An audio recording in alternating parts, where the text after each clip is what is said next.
Olá, amigos e amigas que nos acompanham pelo canal do Espírito Santo. Nós estamos novamente refletindo sobre a pneumatologia e hoje nós iremos falar sobre esse novo interesse, sobre esse estudo renovado sobre a pessoa do Espírito Santo que voltou à história da reflexão teológica nos finais do século XIX e início do século XX. Século XX que foi denominado século do Espírito Santo. Bem, falando em finais de século XIX, início do século XX, nós nos deparamos com aquilo que os teólogos chamavam de inverno eclesial. Mas como ele, o Espírito Santo, assiste sempre a Igreja de Cristo, esse inverno estavam com seus dias contados. Graças a Deus. Houveram movimentos de renovação chamados retorno à fonte que eclodiram sem que talvez ninguém houvesse os planejado. Força, graça e segredo realmente do Espírito Santo. Como o movimento bíblico, o movimento litúrgico, o movimento ecumênico nos campos de concentração durante as grandes guerras, o retorno também ao estudo da teologia dos padres da Igreja, o próprio florescimento dos movimentos e associações laicais, o estudo bíblico. Faltava, de fato, esse despertar espiritual em relação à pessoa, à obra e à teologia do Espírito Santo. É claro que o que nós rezamos e o que nós cremos, creio no Espírito Santo, sempre foi um dado de fé. Mas muitas vezes ficou apenas no dado teológico, no plano da reflexão.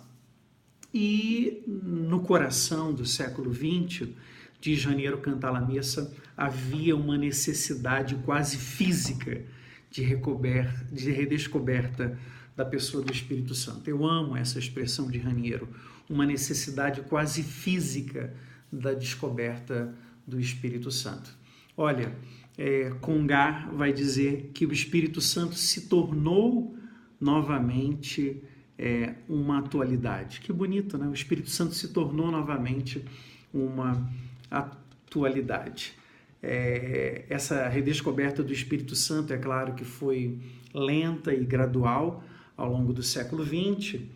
Eu estou com um texto muito conhecido de Paulo VI, numa audiência em 1972, que ele diz: a igreja tem necessidade de seu perene Pentecostes, tem necessidade de fogo no coração, de palavras nos lábios, de profecia no olhar.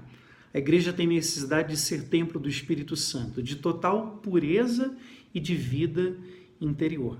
A igreja tem necessidade de readquirir a sede, o gosto, a certeza da sua verdade e de ouvir com inviolável silêncio e com dócil disponibilidade a voz, o colóquio falante na absorção contemplativa do Espírito, o qual ensina toda a verdade.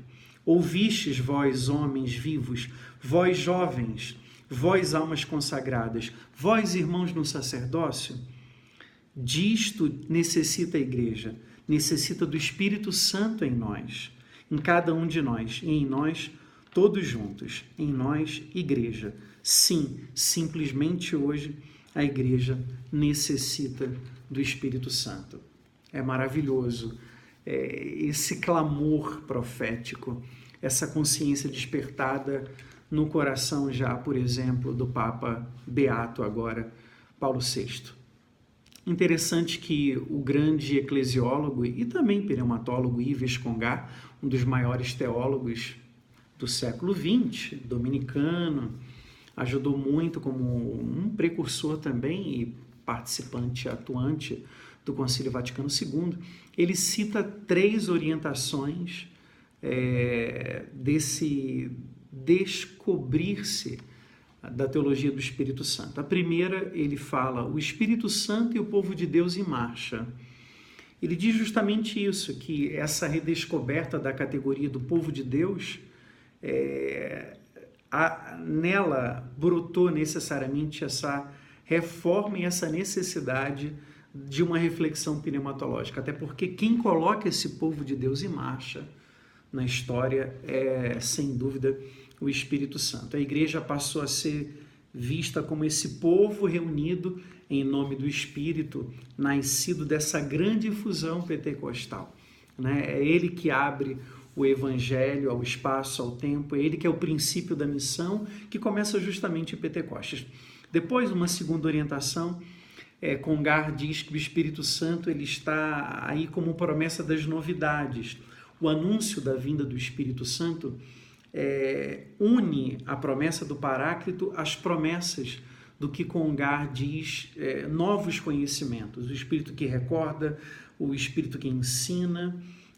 O Espírito Santo é a presença viva de Deus em todos os momentos da história, diz Congar. E também nós podemos entender a relação do Espírito com a atualização e o progresso da tradição da igreja. A tradição que é esse grande rio de água viva, né? Que dá vida à Escritura, que dá vida ao próprio magistério. Depois, por fim, nessa terceira orientação, Congar fala da relação do Espírito Santo e os sacramentos. É o Espírito Santo que explica extremamente a importância dos sacramentos. Em cada sacramento, nós já falamos isso, existe então essa efusão do Espírito Santo.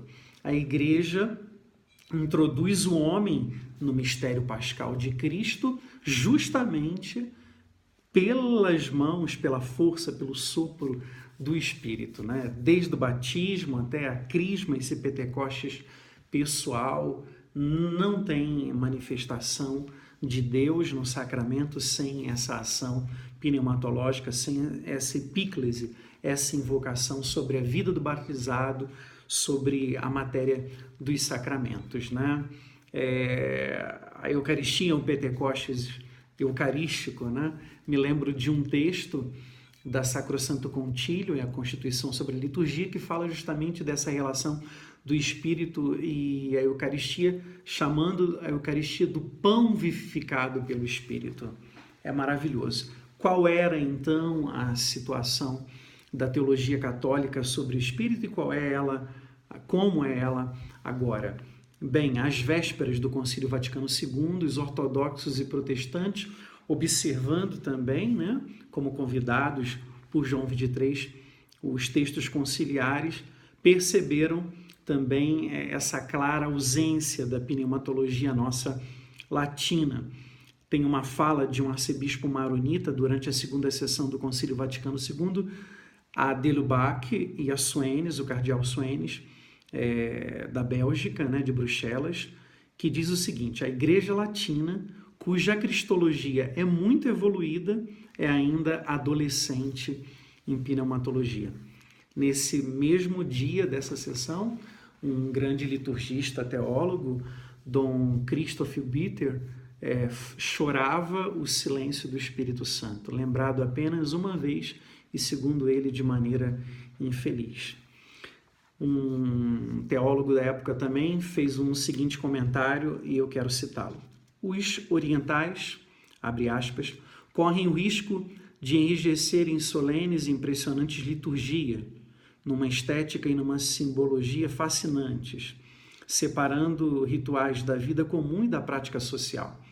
Os latinos correram o risco contrário de sobrecarregarem as instituições de demasiadas missões e atividades. Só uma boa teologia do Espírito Santo, ao lado de uma boa cristologia e uma boa eclesiologia iluminada, ajudará a trilhar os caminhos de Jesus como uma experiência verdadeiramente trinitária.